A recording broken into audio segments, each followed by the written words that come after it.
Welcome to the Reunion Podcast, where traction, nourishment, and thriving in business and life come full circle. We're your hosts, the founders of Reunion, and each week we're going to sit down with incredible entrepreneurs from our community to shine a light on their stories, the bold moves that create real traction, and the raw truth behind their challenges and wins. If you're ready to be inspired, grow alongside a powerful network, and see what it really takes to thrive, you're in the right place. If you'd love to be a guest on the show, head to thrivewithreunion.com to join the movement. And don't forget to follow us on LinkedIn, Facebook, and Instagram. All the links are in the show notes. Now let's dive in. Welcome to today's podcast. Today we have Brenda Betteridge here with us. And for those that know Brenda, I think this is true for everyone. I haven't known you for very long, maybe 2 years, maybe at the most. Yeah. But you're one of those people that I feel like you've been like a lifelong sister to me. Like I feel like we've known each other for a lifetime. Yeah. Do you get that a lot? I do. Do you feel that way about Brenda? Yeah, she's easy to like, and you just become fast friends for Yeah. people very, very easily. So Yeah. It's because I like people. Yeah. Well, it shows. It does show. Yeah. The way you show it for people is amazing. So, what makes Brenda interesting isn't her title, it's her journey. She became a widow at 32, raised 3 children, returned to school multiple times, helped raise her granddaughter, started a new career in her 60s, and is still pursuing a degree. So Brenda, for those who haven't met you, tell us a little about your journey and why your story resonates with so many people that just adore you. That's so nice of you to say. I think the reason that I resonate with a lot of people or my story is because parts of my story are the same as a lot of other people. You know, it's not, mine is very different from everybody, but parts of it are very similar to a lot of other people. And because I cross so many different areas of life, like widowhood, motherhood, school, you know, career, retirement. that's forthcoming. Yes. That is. Soon. It is, but I'm kind of anxious and all that kind of stuff. But I started out in Alpine. I grew up in Alpine, and a small town girl, which I still am a small town girl. And now where we live in Salem, it's not small anymore. Just like Alpine is not small. But I learned to love people from my mom. My mom gave me the personality to just get along with people, not be a doormat, and still be able to resonate with a lot of people. You know, just connect, I should say, connect with a lot of people. In fact, my mom was one of those people that in Alpine, if you're about your age, most guys owe their Eagle Scout to my mom. In really? Alpine, yeah. She helped hundreds of young men earn their Eagle Scout. She was a Silver Beaver. And she loved getting involved and serving and donating her time to people and communities. She started sports programs for girls in Alpine. And So you just naturally witnessed that and just became part of who you are. Yeah, and so I married at a really young age, started having babies, and loved every minute of it. We were in the Air Force for a very short period of time, which I hated. No, I just didn't like Oklahoma. Let's put it that way. It wasn't my favorite place to live because you're driving down the country road and you hit an armadillo. Have you ever run over an armadillo? I've not. It's like hitting a boulder. I would imagine. Yeah. So anyway, it's just, life is good and you need to take advantage of good life. And so that's where I am. Just got remarried after 8 years of being a widow and raised stepkids. They were pretty much all grown, but grandkids, yeah. I tell people, here's the most interesting part about raising kids like that is I had a kid in K through 12 starting in 1987 all the way through without a stop until 2023. So, you know, you get that phone call. This is Spanish Fork High School. Your son or daughter has missed more than one class today. Yeah. So For how many years? Yeah, all those years. So, but you know, I wouldn't have it any other way. I've liked my life. Well, I love that. Well, you reinvented yourself several times, right? Being a widow at such a young age. Yeah. Like, what a resilient journey for you. It teaches you to be resilient because you have to be. You can either give in to it and just fall apart, or you can take the pieces and run with them. And it's so much better to run with them than learn how to put a sprinkling system in because your yard needs a sprinkling system, or how to repair a garage door because there's nobody there to repair it and you don't have the money to call a repairman. So you figure out, and this was pre-internet. You know, this was there's like, no YouTubing how to do this. No. So you have to go find a owner's manual at the library and fix it yourself. And so we did that. You know, my kids learned to be very resilient along with me, and wasn't their first choice, but it's the life that the choice they were given. And you know you've got kids who are thinking on the fly and becoming resourceful when you come home from a meeting and you find your 8-year-old son hanging off the railing in your house by his underwear. Awesome. And you wonder, he's kicking and screaming, and you wonder, what in the world happened? And the oldest son says, he kept running away. It's the only way I could keep him in track, keep track of him. So he hung him on the banister in the house by his underwear, and he couldn't move. Enter resourceful, like you said. Brothers are for. Yeah, that is what brothers are for. Yeah, and there's about 6 years between them, so there was, a good span of age where they could do that. So. Yeah. So I'm sure you had a village of people around you when you lost your husband. Mm-hmm. I did. What did that look like? I was really glad we moved. We were in a large city. We were in Orem, and that back then it was big compared to Salem. We moved to Salem, and I was so glad we did because that community just really embraced us. We got meals and flowers and letters from the post office and from the fire department and from the elementary school, and that community was really awesome, and the community of my business community also was really connected me with a lot of people. But family was the best. It's when we find out about it, it's the middle of the night and it's a raging snowstorm, and yet every single one of my family members drove through that snowstorm to be there. Mm-hmm. You've got a big family. I do. I have 5 siblings. Yeah. Yeah, and lots of nieces and nephews and in-laws. Yeah. Well, I got to go to her parents' property where you had all the cars, and so did Matt. You could just feel like the family dynamic and like just the tenderness of that whole property. Yeah. Right? It's where we grew up. That's what we knew. Is just we grew up in a time where you just throw the bridle on the horse and you jump on the back, and there's not a blanket or a saddle or anything, and you just go out to the fields with your friends. And I was running my horse Peso, and my friend was running her horse Gopher. So, that's back in the day. Yeah, for sure. But you've been in Salem for a long time. Since so that's 93. Home now. Yeah. Okay. Yeah, I'm not a comer there anymore. Yeah. I'm Newcomer? Yeah. I'm one of the old timers now, so it feels good.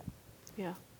So outside, losing your husband really changed the trajectory of your life. Absolutely. Right? What other things have changed the trajectory of your life? Because you've had quite the career. Like every time we talk, I learn something new about you. Yeah. I'm like Like oh my even gosh. today. Yeah, like you don't work at Compliance New Ways. department, right? Exactly. We didn't know that. Yeah, so I've done everything from multi-level marketing and being a distributor, but being one of the first distributors for a company in Utah. And so you build without even realizing that you're all that, you know. And then learning to be a public speaker, because when Scott died, I was working for a scrapbooking company, and they had me become the face and the voice of that company, where I would travel around and talk about creative memories. I did not know that.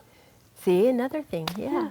But I just kind of became the face and voice for that because I had a story to tell about the importance of preserving your memories. And so that just kind of started me on learning to love public speaking. Then I went from that to, where did I go? Then I started school. I started doing school, but that just was really hard because I was state primary president and I was a service missionary on Temple Square at the same time. And that was all very demanding. Yeah, with little kids. But that was good. It taught me a lot. More public speaking, more getting out with people, and learning how to communicate with people. And then got remarried, sent kids on missions, I was the marketing director for Provo Theater Company. Probably didn't know that either. I did not know that. Yeah, that was very short-lived. That's where I got to know the Osmonds and a lot of other people in the Valley that are involved in theater. Did that, and then that led me into, I was a legal assistant for a while, and then went to New Ways as the compliance officer.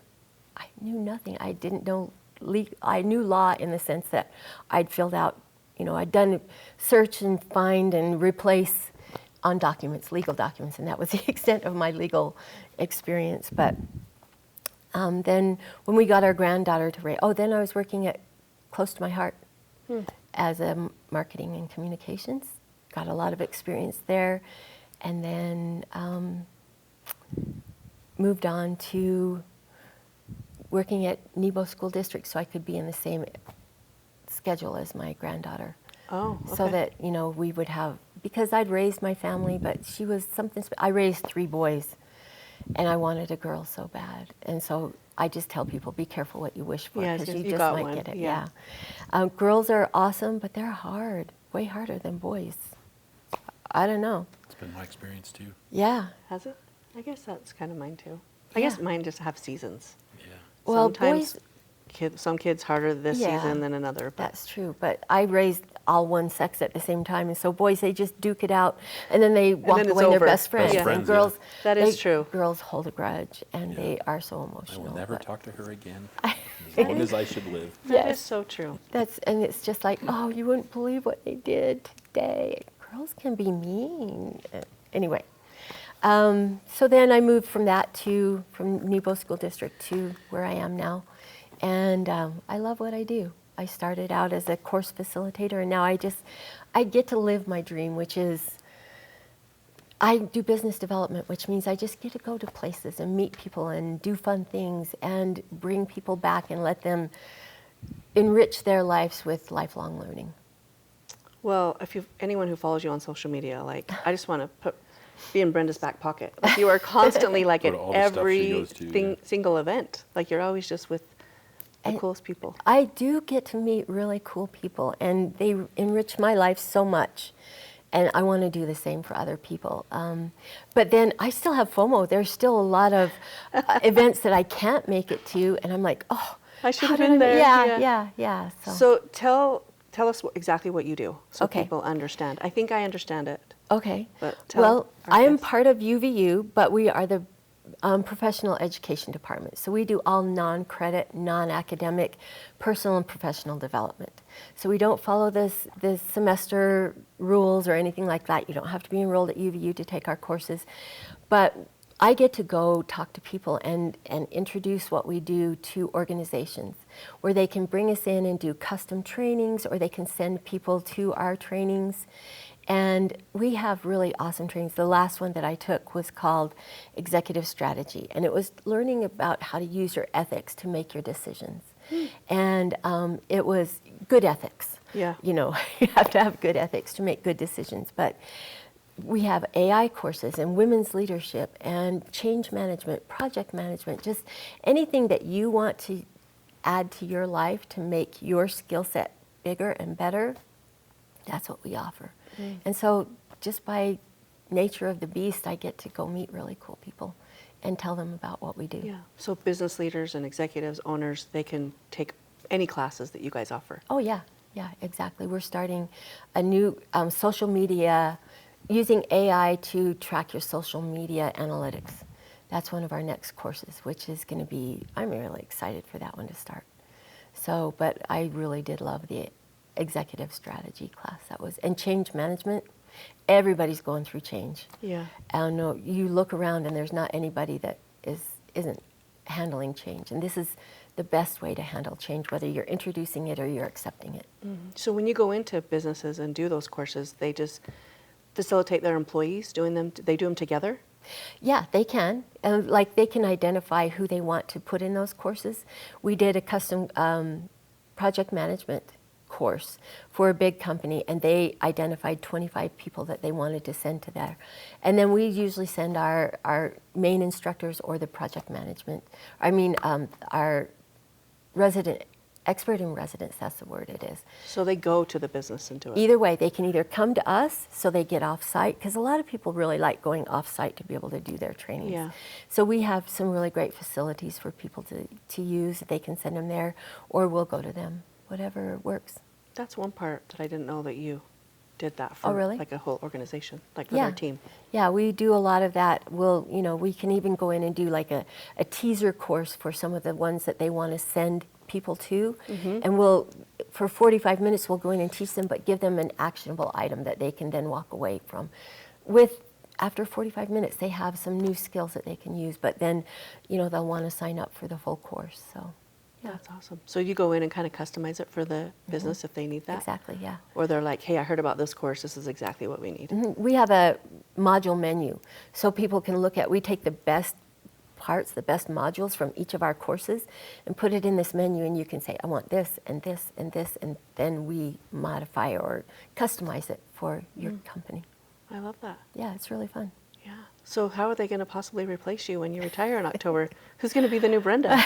I don't know. They'll find Who's somebody going to have the way passion and love that you have for all this continued learning? And They'll find somebody that is really good at follow-up, because I'm not good you're at not that. good at that? I try, but that's the best part of what I do is the follow-up, because I get to really connect with people. So, yeah. Well, being a connector, some things you can't teach. You're right. You just know it. You You just have either an love it or you innate don't. ability to. Well, thanks. Well, I know my boss, she freely admits, she's like, I don't like to network, I don't like going to events. So it's been a journey to help her understand the importance of networking and, getting out and talking to people and just bringing awareness to UVU and what we do. Yeah. So you've probably taken a lot of classes, Yeah. right? Do you have a favorite? Yes, my watercolor class. Really? Or, believe it or not, English 2010. Okay. I'm not a writer, but I think the instructors are what make it great. Yeah, that is true. I was also taking a professional sales course, and that was really awesome. So there aren't very many that aren't my favorite, just because my very first class that I took at UVU, well, back when it was trade tech in 1979, was speed writing. Okay. I don't remember any of those skills, but it was so much fun. Yeah, that is true. Sometimes the professor, I took organizational behavior I think it was UVSC at the time, maybe Yeah. UVCC, Yeah, I don't really know. could be, yeah. But the teacher was great. Yeah. Right? Yeah. So it really does depend on the teacher. I mean, the instructor, I've had them across the board.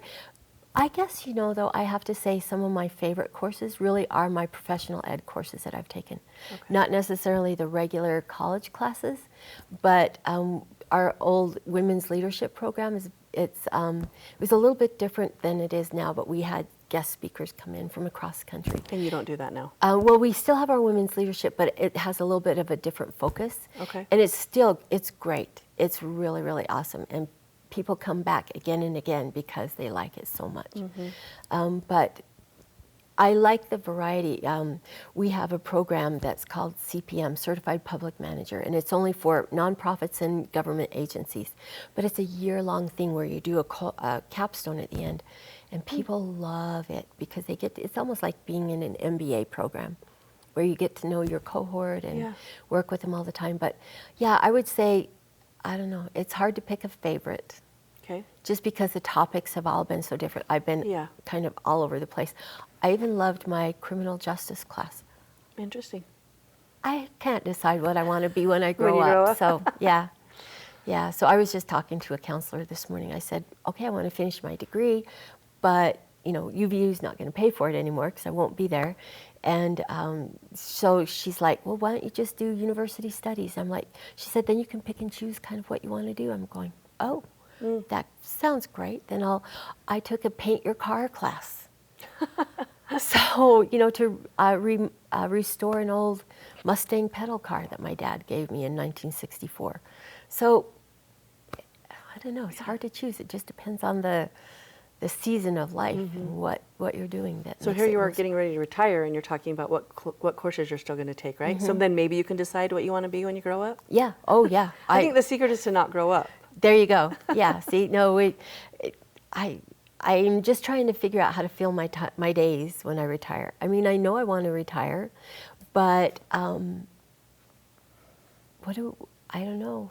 Yeah. Maybe I'll just craft all day. I don't know. I have Maybe. so many hobbies.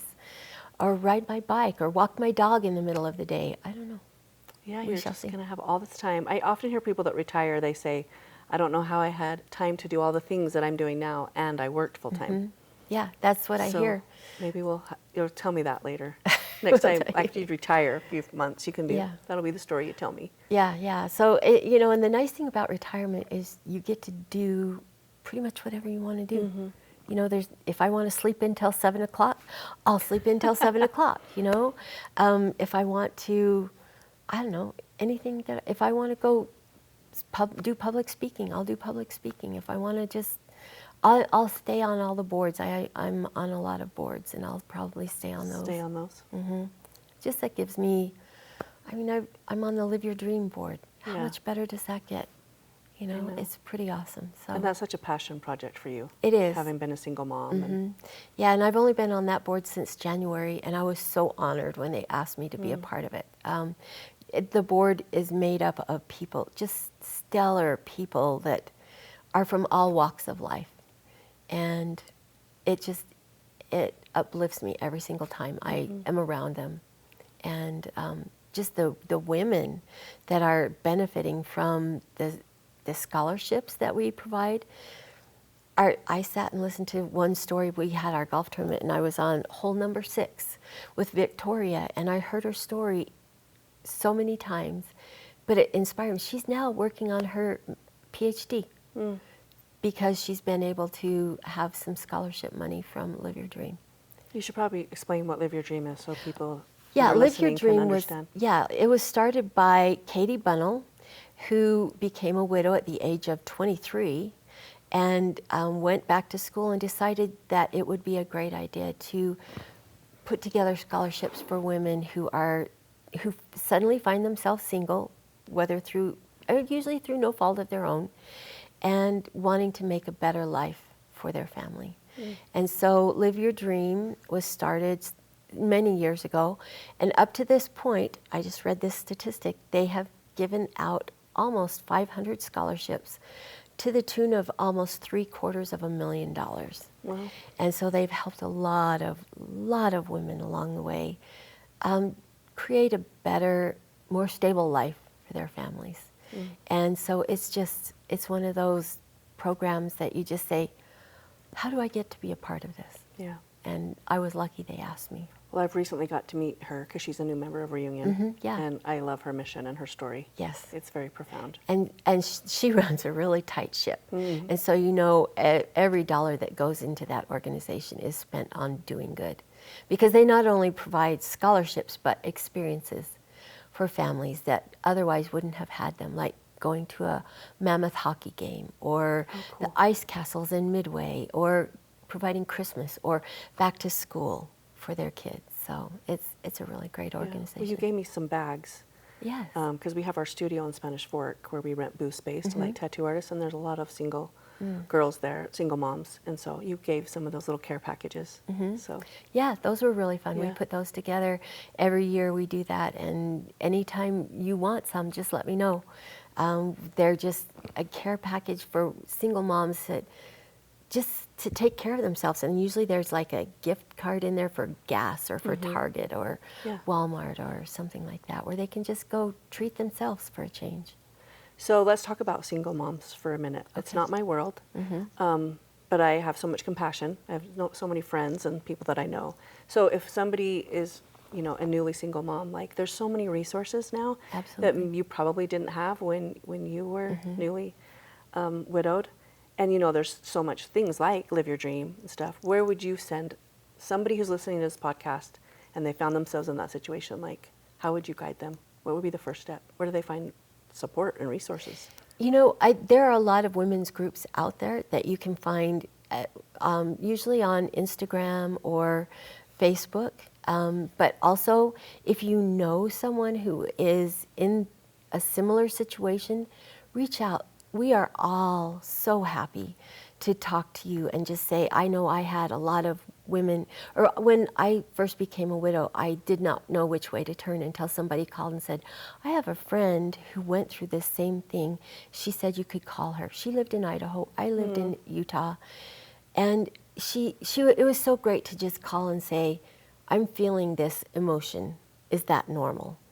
You know, and so once you get into those kinds of environments and groups, your group just grows exponentially. Your support group just becomes larger and larger. And then you become that person that is supporting, because that helps you continue to grow in whatever stage of life you're in, because now you're helping someone else who helped you.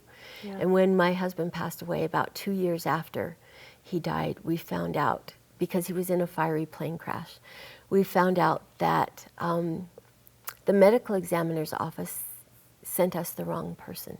So we buried someone who was not my husband. My husband was buried in Hiram, Utah, and the gentleman who was supposed to be buried in Hiram was buried in Salem. So we went through the whole process, you know, and the point I'm trying to get to is that there was nobody that I knew of or that anybody knew of that had gone through that situation for me to call and say, okay, how did you handle this? And so that was, I have since become finding out that it happens frequently. When bodies are unidentifiable by the family, they don't let you see them. And so you just have to take it on faith that you've got the right person. Yeah. And so I asked my boys when this all happened, I let my boys be my guide. And because it was a couple of years later, I said, so how do you want to handle this? And they said, let's turn it into a party. I said, okay, what does that look like for you guys? They said, well, let's invite everybody over and they can bring their lawn chairs and blankets and picnics, and we'll watch them open the grave, and then we'll be there for, you know, because the other widow and I had to go to the mortuary and watch them make the switch for legal reasons. And so they said, well, you guys are gone, we'll picnic, and then we'll be there when you get back, and then we'll rededicate the grave. So that's what we did. And I love that. It was so interesting. Well, it could have been such a different experience had you not made it into a party and celebrated him being in his rightful place. Right, and that's what we wanted. That's what my boys wanted to do. Because I'm like, guys, how do we do this? And the funny thing is when you bury somebody, you put them in a vault, a cement vault that's supposed to protect them from the elements. We opened our vault and it had broken, and so the casket was bobbing on the water in the vault. Oh no. And it was covered with mud, and so we lifted out, and I'm like, oh, I hope everything's okay. And it was fine. When he passed away, I let each of the kids, and this is another thing that I recommend to people when they go through something like this, is put things that will remind that person of you when they're gone, you know, or that you know out is a for part. You to like feel and see. So we put it in the casket with him. Oh, I see. So one kid put in a 6-pack of Pepsi, one did a box of Frosted Flakes, another one did a balsa wood airplane, and then they all wrote letters, and we put pictures in there, and that's something I recommend anybody do, is just something that person that you are burying can take with them. I know it sounds silly. No, it doesn't. But I get that. it was really important and cathartic for my kids to be able to take what was most important to them that they shared with him and put it in there as a reminder of them. So I was really kind of worried that stuff was ruined because of the water. But though it was sealed so well, everything was perfect, pristine, lovely. And so the boys actually got the chance to be casket bearers, which they didn't get to do before. Yeah, because they were so young and so small, and they got to do that. And so it was just even though you think it's reopening old wounds, it was actually really healing for a lot of us. Yeah, I bet. And so, yeah, it was good. Well, I want to go back to what you were saying before. So we talk a lot at Reunion about how entrepreneurship can be lonely, and how you feel like you're you're on an island, right? You're Yeah. the only one going through struggles or challenges. You're the only one that like worried about payroll or whatever the case may be, right? And so you get in a room of like-minded people, and all of a sudden you feel seen and you feel heard, and like there's people that you understand each Yes. other. So I love what you said, and I think there's in any group. I mean, it doesn't have to be like a hardship, like being a single No, mom. It right. could be when you meet, if you're a golfer and you meet someone who's a golfer, you're like, we're new best friends. Yes. You know, because I'm an avid outdoorsman and hunter. Right. So when I meet somebody that's also hunted, we're always like, I get you. So I think, I love that you shared that, because that's what we do at Reunion. And I think exactly. it's needed in any time you're going through something. Oh yeah, absolutely, good or bad. Yeah. You know, you love the good, you love to share with the good because you want everybody to see what good is, you know, and can and be. not feel alone and feel seen and heard Yeah. and witnessed. Yeah, exactly. And then the other side of it is the people that are going through the same thing. You have something in common that most other people don't know about and can't understand. And so you can speak your own language. Yeah. And even at Reunion, we speak our own language. Yeah. You know, because the topics you guys bring into it help us learn to speak a different language each time we're there, but it's a common language that we have. Even when we were talking about the siren song, you know, Yeah. and I'm like, I never thought to, you know, compare this to business, and it was really, Yeah. it was a fun conversation, and that's what I'll just say. One of the best things about Reunion are the conversations, not even necessarily the networking, although that's really great, it really is, Yeah. but the conversations that make you think, wow, I never would have thought that. And, you know, so that's kind of fun. Well, and I think a lot of times in business groups, we don't talk about personal things. Right. But I just think we're all personal beings, right? We all We're have all like, human, yeah. do what we do is not who we are, Yeah. right? Yeah, So I exactly. think that, I love that you said that, because in our deep dives especially, and sometimes in the other times that we get together, like our casual connects, those are all just personal and Yeah. no agenda. But I think that there's so much, and we see this a lot with AI, right? That human connection is so needed, and people are like pining for that a little bit. Yeah. So I think having the personal conversations about our children or our spouses or something, like a lot of us are dealing with raising children and aging parents, Yes. you know, so having that Exactly. conversation.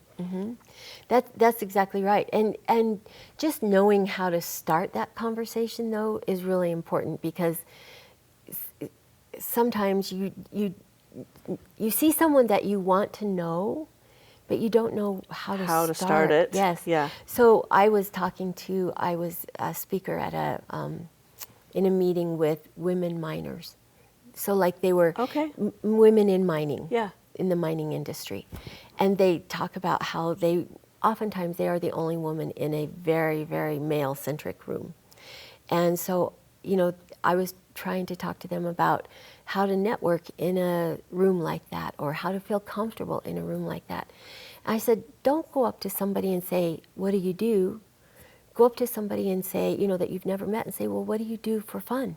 I love And you that. start it on a personal level rather than on a business level, because you'll get to the business, you will. But if you want to really make a connection with someone, connect on a personal level first. And they're like, oh, because it throws people off, because you start out with, what do you do? And then you add for fun. Yeah. And they're like, oh. That's not what I thought you were going to Yeah, say, right? exactly, exactly. And it's really fun to kind of catch people off guard and have them think outside of the box. And it really takes you on a different journey. Than Well, I'm glad you said that, because that was actually one of my questions. Is you're such a great networker, and you know it's not a skill that everyone possesses. They don't understand the networking part of it. They're like, why are you doing and going to all these places? So I think teaching people how to network and why it's critical. I mean, it's changed your whole trajectory of your Absolutely. business and your personal experience, has it not? Oh, the people I've met that I never would have been able to meet before, just because I'm not afraid at this point, I'm not afraid to go into a room and see a group of people who are already having a conversation and insert myself into that conversation. It's hard, but it's very rewarding. Yeah. Because there's not ever a time that somebody will turn their back on you or close the circle on you. They will, especially in these kinds of environments, a networking environment, they will open it and embrace you and say, welcome.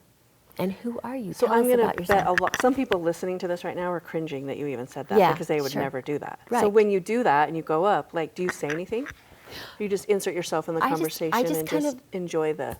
Yeah, I just wait Okay. for the right opportunity. So you kind of just listen and find out what you have in common with them. If you don't have anything in common with them and you don't have anything to add, move on to the next group until you find a group Yeah. that is speaking your language, basically. Or if you want to get outside of yourself, go to that group that is all a bunch of CEOs and presidents of companies, because I'm a manager and I am not in the C-suite anywhere. But I have found myself in rooms with a lot of C-suites and in groups where I should feel so out of my element, but instead it's like, tell me more about how you got where you are. Yeah. Or what do you do with your family for fun? You know, if you bring it down to the more basic levels, and Yeah. all of a sudden you're a part of that group. Yeah. Because the CEO or whatever is just one part of who they are. And they're just people. Yeah, it's true. And they don't always want to just be seen as that lofty person. It's so true. You know, they want to be that human. They want people to see that human side of them most of the time. Well, I think you're right. No one ever puts your back. You're at a networking event anyway. They're there to meet people. They don't put their back to you. They usually, oh, hi, welcome. They, you know, even if Yeah. they don't say it outwardly, their body language is saying that too, Absolutely. right? They're making room for They you. make room, yeah. They make room at the table. They make room in their circle.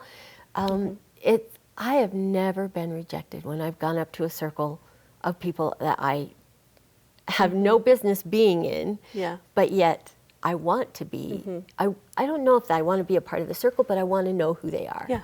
You know, because I'm not part of that circle, but I do want to know them on a Yeah. human level. Yeah.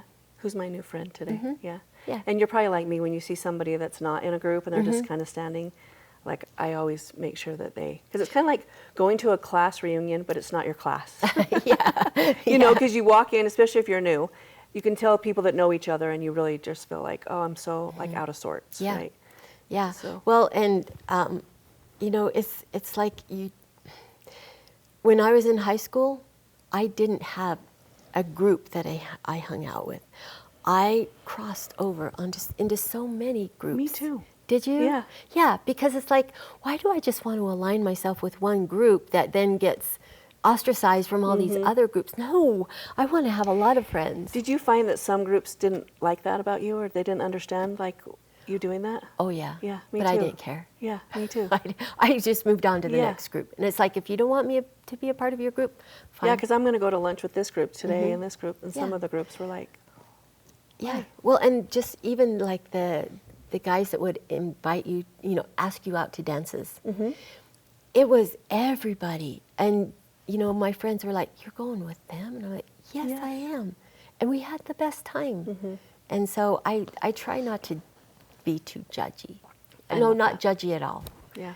Because I've found some of my best friends in the least likely places. I resonate with that a lot because Yeah. I always had different groups of friends. Yeah, depending on what you wanted to do. If you wanted to go to a concert, you hung out with those Yes. guys. If you wanted to go to a sporting event, you went with those guys. If you just wanted to go to just hang out in the library, you go hang out with those guys. So, and that's kind of when I was working at Nebo School District, one of the last jobs I had was working with the kids who didn't want to be in school. And so they would send them to me to try and find a desire to be in school. And that was one of my favorite jobs, is just trying to take these kids that didn't want to be there and hopefully instill some desire to want to finish school. So what kind of questions would you ask them? You know, I didn't really even ask them questions. You mean like the kids that I was that working you were with? working with. Uh-huh. I just gave them a safe space. And my space, that luckily the junior high gave me an entire room. And I just went out and I poached furniture from across the school. You created your own little space. I did. I had beanbag chairs in there and lamps and rugs and books. And I'm like, you just come in, and as long as you're working on your homework, I don't care where you sit. Yeah. I had food in there all the time. And I would tell them, okay, if you complete these tasks by this date, what do you want for your reward? I would let them pick whatever reward that they wanted. I had one girl that came in, and her reward was, I want Kraft mac and cheese and fruit chews or Like fruit fruit roll-ups. snacks? Yeah. Fruit snacks, that's what. And apple juice. And from that I took, she's not eating well at home. She's very hungry because she could have chosen anything she wanted, and she just wanted enough that she could take some home. So what did we do? We took her to the food pantry. And, you know, I said, look, we have this really great place that we'll go find your reward at this place. And then we just let her go crazy and pick whatever she wanted. I think that's what I adore about you so much is you're such a great listener, right, innately. And I think that's how people build such genuine, authentic relationships. Right? It's really true. And you must be like me. If you had your personality done, you're an includer. That's my number one personality trait, is an includer. Because even if we're on a Zoom call, I hate for people to not be part of it. You know, like they just are standing back and not. And so I will invite, I try to gauge whether they want to or not, and they're just afraid to jump in. And if that's what I'm feeling, then it's like, okay, what do you think? You know, because first of all, I hate silence on Zoom calls. I really hate that when you're trying to have a group conversation and nobody's talking. But so I will always start. But I think everybody on some level want to be included if they've put themselves in that space. Yeah. I notice that sometimes, especially at like our deep dives, because those are more intimate conversations. Some people are very more boisterous or openly, and a couple people don't say anything until I ask them, what do you think? Yeah. And then what they have to share is brilliant and wise, It is. and we needed that. But they'll answer me if I ask them, but they're never going to just jump in. Well, and that's the thing is you kind of just have to watch for that, you know? Pay attention and to the room. Yeah, and you have to read the room. Yeah. That's one of the hardest things there is to do, is to read a room. But if you learn that, you can have some really successful rooms, that's for sure. Well, and I think it's fun. I don't really feel Yeah. like it's hard or a chore. No. I'm just like, I love it. But sometimes I feel like I'm monopolizing. It's like, okay, I've said enough. Now it's your turn, you know. And that's sometimes how I bring people in too. It's like, okay, people are tired of listening to me. What do you think, you know? Yeah. And so, and just when you talk about reading a room, because this is going to kind of change the subject, but I was told the other day, and this came out in the Promise to Live gala, that you just have to listen to that little voice in your head that says, include this person, include that person, give this person that. I found out that the Promise to Live gives out Coins. pocket hugs. To just say, hey, you're loved. If you feel sad, lonely, touch this coin, make sure you reach out to somebody. Apparently, a coin I gave to somebody literally saved their life. I love that.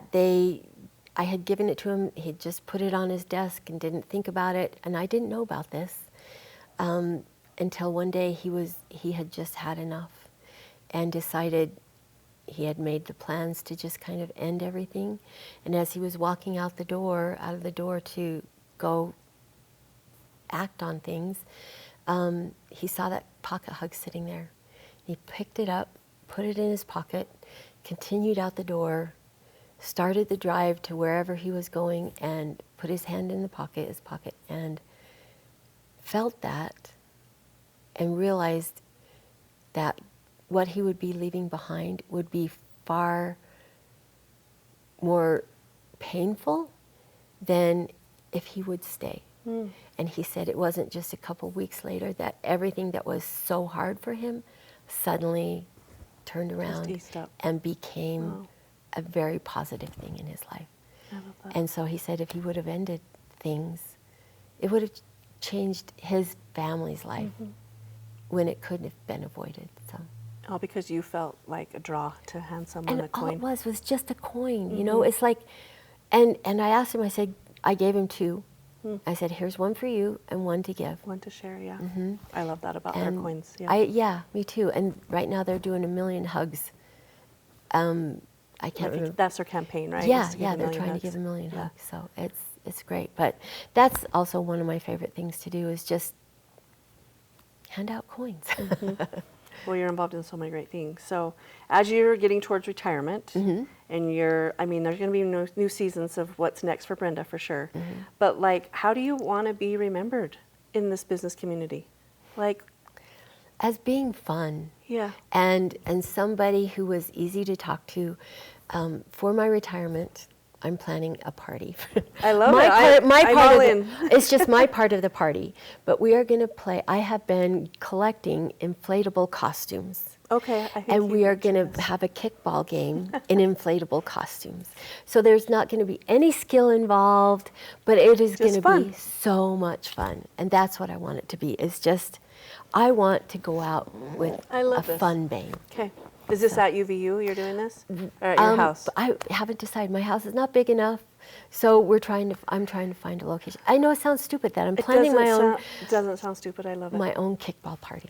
But that's who you are, bringing people together, right? I just think it will be really fun. Yeah, that's how I think you'll be remembered. Fun. Yeah. Well, good. Fun and just a great connector. And like I said before, like somebody meets you, I'm just like, oh, you're like my long lost sister that I've known like my whole life, and I've only known you for 10 minutes. Well, even like when I was interviewing you for my video series, I get to sit down and talk to people and find, because of the questions I ask, goes a little bit deeper than just surface. Yeah. And by the time we're done, it's like, oh, we are really good friends now, you know? Yeah. So that's Tell fun. people about your video series. How did they get access to that? And how did they get in touch with you? Okay, well, we haven't even launched it yet. Okay. Because of a lot of different things, but it's called Utah Changemakers. And I've just gone out and interviewed some of the movers and shakers in the Utah business community.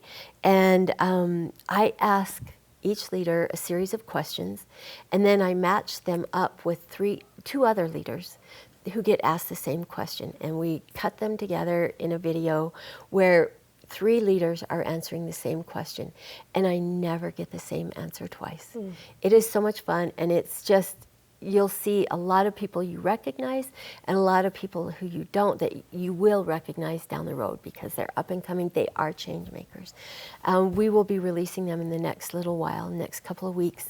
Cool. And you can just reach out to me at UVU. And okay. And you're on LinkedIn. I'm on LinkedIn. That's your main place, right? Is LinkedIn? Yeah. I don't do a lot on Facebook or Instagram every once in a while, but those are mostly personal and family. LinkedIn is all business, with a little bit of personal mixed in. In fact, I did a post about why does it have to be all business? Because we're all human. I know. I find myself hesitate to post on LinkedIn because I don't know what the rule is about personal and business. So you might, but I love following you because you are so authentic and great, and so you like inspire me to post more on LinkedIn.